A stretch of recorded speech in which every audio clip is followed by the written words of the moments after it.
We have to look at two different groups of people that helped Yasiel get off the island. The first group, they were based in Miami in South Florida, and we can call them the financiers. These were the guys who imagined themselves as sports agents and maybe anti-communist activists in a way, helping liberate a great talent from Cuba. The deal, of course, was that these financiers would pay $250,000 to the actual smugglers to get Yasiel off the island. And in exchange, Yasiel would owe 20% of his future earnings to that group of financiers in South Florida.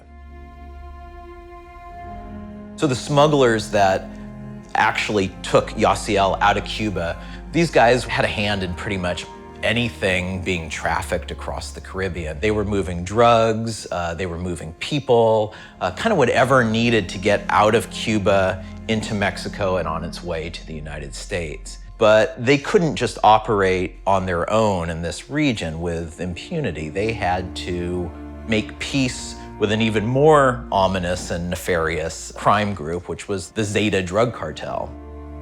So they're getting paid $250,000 allegedly to get Puig off the island. They're gonna have to break off a piece of that and share that with the Zeta drug cartel. So the smugglers do the dirty work. They deliver Puig and his crew to Isla Mujeres. This should have been the time for celebration. They were practically home free, and suddenly it all goes bad. Smugglers want to get paid and there's no money. The guy who set this in motion from Miami, who owes them $250,000, seemingly did not have the cash. And the smugglers, they don't play. One of them, I was told in my reporting, had a machete and was threatening, saying, "Look, man, I can lop off a finger or a hand or an arm and you'll never play baseball again." Day after day, week after week, nearly a month in captivity in this motel.